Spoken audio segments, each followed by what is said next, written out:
مسہیپ ہے کہ اپنی بچے بھاگ رہے ہیں عدالتوں میں مرضی کی شادیاں کرنے کے لیے، اور ماں باپ ڈٹے ہوئے اپنی مرضی پوری کروانے کے لیے۔ یہ بھی نادان ہیں، وہ بھی نادان ہیں۔ ان نوجوانوں سے کہتا ہوں ایسا عشق نہ کرو کہ عدالتوں میں جا کے نکاح کر رہے ہو، ماں باپ کی دعا نہ ملی تو زندگی بھر کبھی بہار نہ دیکھو گے۔ اور ماں باپ سے کہتا ہوں ایسا ظلم نہ کرو بس یہیں تیری شادی کرنی ہے تو کرنے تو جہاں جاتا چلا جا، یہ ظلم بھی مت کرو۔ ہمارے دیس میں بیٹیوں سے کوئی نہیں پوچھتا کہ بیٹی یہ رشتہ ہے تیرا کر دیں۔ بیٹے تو آج کچھ روشن زمانہ آ گیا پھر بھی کچھ اکڑ مکڑ کر لیتے ہیں، لیکن دیہاتوں میں نہیں ہو سکتا، یہ ہمارے ماحول میں یہ کوئی نہیں ہے۔ اسے وہیں کرنی پڑے گی جہاں باپ نے کہہ دیا ہے۔ اسے نہیں پسند مجھے آ کر کہے گا، اسے کہے گا جی میں اتنے نہیں کرنا، لیکن میرا پیو ڈنڈا چاہی کھلوتا میں کی کراں۔ یہ زیادتی اور ظلم ہے۔ اور کہیں بچے تو آواز اٹھا لیتے ہیں، بچیاں تو بول نہیں سکتی، گھٹ گھٹ کے مر جاتی ہیں۔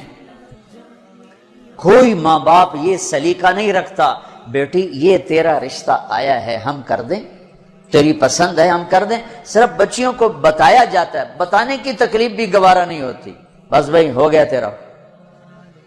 ہمارے فیملی ٹرم بہت ذمہ دارہ فیملی، وہ بھی ہم ایک بچی کا فون ہے مجھے، ہمارا بہت پرانا تعلق گھر جیسا، کہ مولانا مجھے اتنی تعلیم دلوائی، اتنے اعلیٰ کالج میں پڑھایا، اور مجھے فون آیا کہ تیرا اسی رشتہ کر چھڑیا ہے، بس اتھے کر چھڑیا ہے تو فلانی تاریخ نو تیرا نکاح ہے۔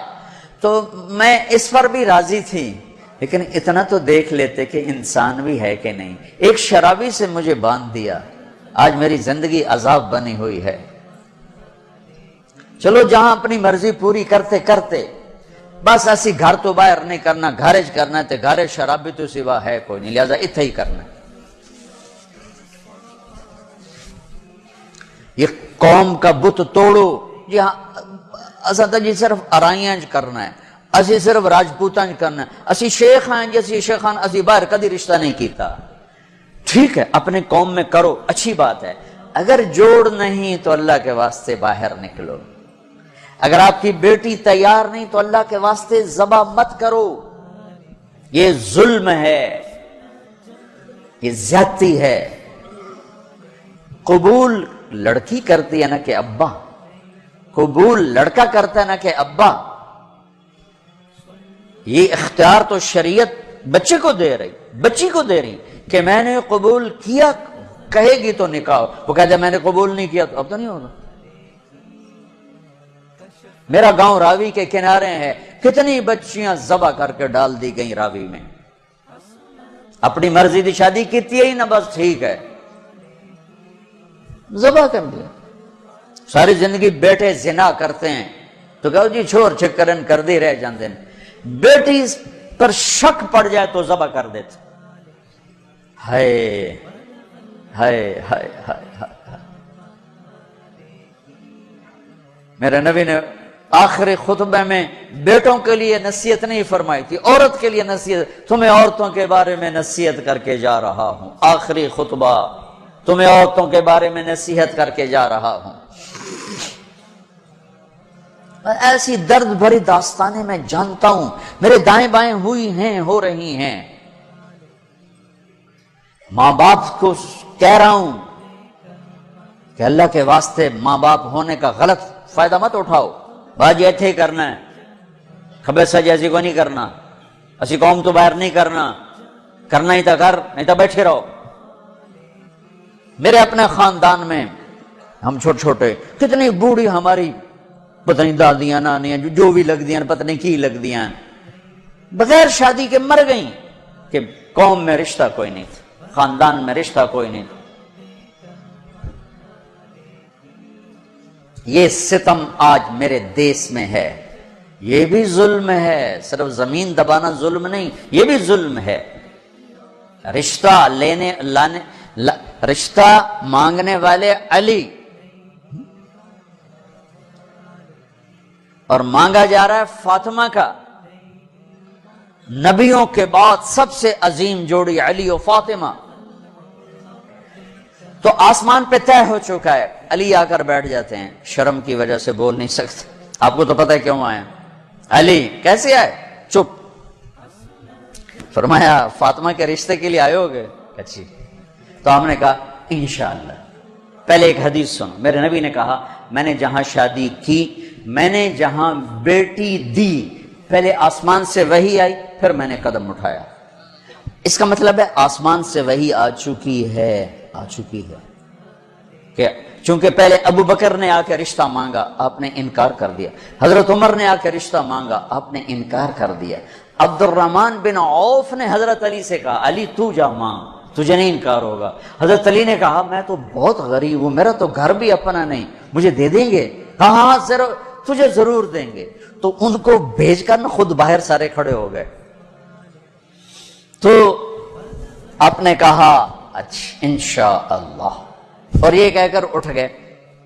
حضرت علی پریشان ہو کے باہر نکلے تو اب پوچھا عبد الرحمن کیا ہوا؟ کہ انکار ہو گیا۔ انہوں نے کہا کیسے؟ کہا بس کچھ نہیں کہا۔ کہا کچھ تو کہا؟ کہا انشاءاللہ کہا۔ تو کہا تو بس ہو گیا۔ کہا وہ کیسے؟ کہ نبی کا انشاءاللہ ہاں ہوتا ہے، یہ ہاں ہے علی، ہاں ہے۔ اچھا اب یہ انشاءاللہ کیوں کہا ہے جبکہ آسمان سے وحی آ چکی، جبریل پیغام لا چکے ہیں، اب یہ انشاءاللہ کیوں کہا ہے؟ ایک کام کرنا باقی ہے۔ اب گھر گئے، بیٹی فاطمہ علی کا رشتہ آیا ہے، کر دوں؟ اس لیے نہیں ہاں کی وہاں۔ ہمارے والدین اپنی بےزتی سمجھتے ہیں بیٹی سے پوچھنا کہ دھیاں کو کوئی پوشیندہ ہے، ہمارے ذمہ داروں میں تو بہت ظلم ہوتا ہے۔ جیسے کوئی گائے بھینس ہے، جیسے کوئی بھیڑ بکری ہے، گلے میں رسی ڈال کے اور کسی کے قلعے پہ جا کے باندھ دو، کسی کے کھونٹے کے ساتھ جا کے باندھ دو۔ شہروں میں تو پھر بھی تعلیم آ گئی ہے، کچھ نہ کچھ بچیاں بھی بول پڑتی ہیں، اس کے بولنے کو بغاوت سمجھا جاتا ہے۔ او بھائی یہ بغاوت نہیں، اپنا حق مانگ رہی ہے۔ ہاں میں اولاد سے بھی کہتا ہوں اگر ماں باپ جبر کر جائیں پھر سہ جانا، پھر اللہ تمہارے لیے خیر کی شکلیں پیدا کرے گا۔ باغی ہو کے قدم اٹھاؤ گے تو تباہی ہے۔ لیکن ماں باپ سے بھی کہتا ہوں ایسے نادان نہ بنو، ایسے نادان نہ بنو۔ کیا حضرت فاطمہ انکار کر سکتی تھی؟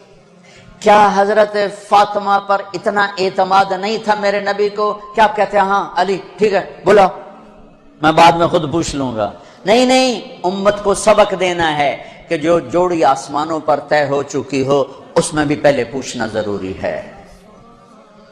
حضرت فاطمہ نے عرض کی جی ہاں، پھر واپس آئے، علی مجمع کٹھا کرو، لوگ کٹھے کیے، پھر حضرت علی کو یہاں بٹھایا سامنے، ممبر پہ کھڑے ہوئے کہ لوگو جبریل میرے پاس سے پیغام لے کر آئے اللہ کا کہ میں اپنی بیٹی فاطمہ کا ہاتھ علی کے ہاتھ میں دے دوں۔ پھر پوچھا، کیوں پوچھا؟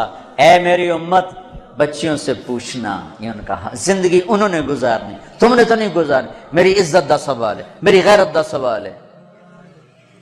تیری زندگی تو گزر چکی ہے، اس لیے ابھی شروع کر رہی ہے، کیوں اس کو سسکا کے مارنا چاہتی؟ پھر بیٹیوں کو حصہ کوئی نہیں دیتا وراثت میں، کیا کہیں کوڑے کے ڈھیر پر پڑی ملی تھی یا کہیں یتیم خانے سے اٹھا کے لائے تھے یا کسی اور پیٹ میں اس بچی نے پرورش پائی یا کسی اور چھاتی کا دودھ پیا یا کسی اور پانی سے یہ بنی؟ تیرے پانی سے بیٹا بنا، تیرے پانی سے بیٹی بنی۔ ایک چھاتی کا بیٹے نے دودھ پیا، اسی چھاتی کا بیٹی نے پیا، پروان چڑھی تو جہیز دے کر رخصت۔ اب چند دن پہلے ایک خاتون کا مجھے فون آیا ایک شہر سے کہ بھائیوں نے باپ بیمار ہوئے تو بھائیوں نے فراڈ کر کے ساری جائیداد اپنے نام لگوا کے مجھے خالی ہاتھ کر دیا ہے، میں در بدر پھر رہی ہوں، نہ میرے پاس گھر ہے نہ میرے پاس کھانے کو روٹی ہے، اور بھائیوں نے ساری جائیداد پہ قبضہ کر لیا۔ یہ ہر گھر کی کہانی ہے، 100 میں 100 یہ کر رہے ہیں، کوئی لاکھوں میں ایک ہے جو بچیوں کی وراثت کا اہتمام کرتا ہے۔ باپ مر گیا، ماں بیوہ ہو گئی، اگر باپ کی وراثت ہے تو 8واں حصہ ماں کا ہے، 8واں حصہ ماں کا ہے، 8واں حصہ ماں کا ہے۔ ماں کو یہاں تک مت پہنچاؤ کہ تمہارے سامنے یوں کرے، جس کی چھاتیاں لٹک گئی تمہیں دودھ پلاتے ہوئے، وہ یوں کرے کہ مجھے پیسے دو۔ اگر باپ کی وراثت ہے 8واں حصہ اس کو دو، نہیں ہے تو ٹھیک ہے، تو اس کا حق ہے۔ بیٹیوں کا حق ہے، انہیں دو۔ تمہارے بیٹے تمہارے لیے عذاب بن جائیں گے آخرت میں اگر بیٹیوں کو حق نہ دیا۔ تو ان پر مادی ظلم بھی ہے، جانی ظلم بھی ہے، روحانی ظلم بھی ہے۔ نہ جائیداد دیتے ہیں، نہ ان کی رائے لیتے ہیں، بھیڑ بکری کی طرح کسی کی کھرلی پہ باندھ کے آ جاتے ہیں۔ لوگوں، جبریل میرے پاس اللہ کا پیغام لائے ہیں، پھر نکاح کیا۔ 400 درہم، 480 درہم دونوں ہیں۔ علی فاطمہ بنت محمد کو تمہارے نکاح میں دیا، قبول ہے؟ اجی قبول ہے، اور سجدے میں سر رکھ دیا۔ رب اوزعنی ان اشکر نعمتک التی انعمت علی، یہ دعا مانگی۔ اللہ کے نبی نے زور سے آمین کہا، پھر آپ نے سب کو شہد کا شربت پلایا یا چھوارے کھلائے، پھر رخصتی ہوئی، مہینے بعد، 6 ماہ بعد، سال بعد، یا فوراً، ساری روایات ہیں۔ حضرت علی آئے تو آپ کو اندر لے گئے، حضرت فاطمہ کا ہاتھ پکڑا اور علی کے ہاتھ میں دیا اور کہا، علی آپ کو نبی کی بیٹی مبارک۔ اللہ، آپ کو نبی کی بیٹی مبارک۔ پھر فرمایا، میری بیٹی، مجھے اپنے خاندان میں جو سب سے زیادہ محبوب تھا، میں نے تیرا ہاتھ اس کے ہاتھ میں دیا ہے۔ جن کے فیصلے آسمان سے ہو چکے ہوں اور جبریل آ کے سنا رہا ہو، وہ پہلے پوچھنے جا رہے ہیں، بیٹی کر دوں؟ ہماری کون سی یہ غیرت ہے، یہ کون سی عزت ہے؟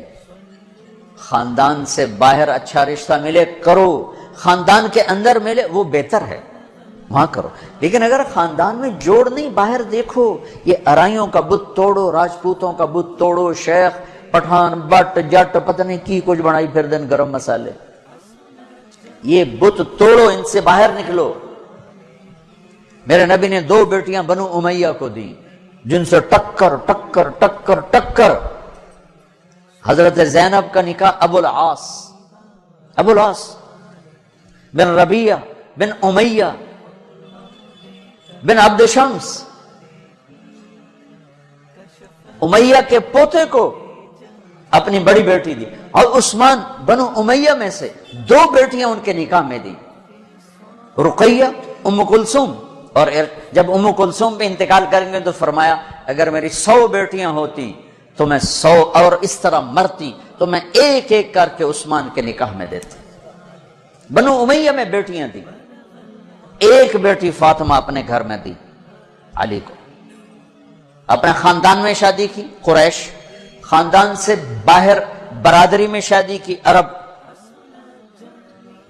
ہلالیہ، مستلق، پھر برادری سے بھی باہر یہودی نسل میں شادی کی، حضرت صفیہ بنو اسرائیل میں یہودیوں میں سے۔ اپنے نبی کو تو دیکھو کیا کیا انہوں نے، ہم اپنے نبی سے بھی آگے جا چکے ہیں۔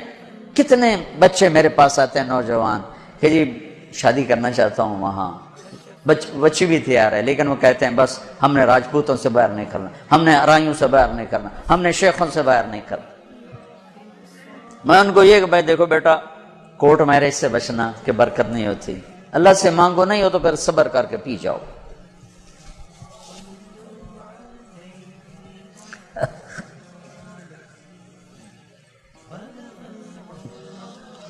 اچھا بھائی بس کریں۔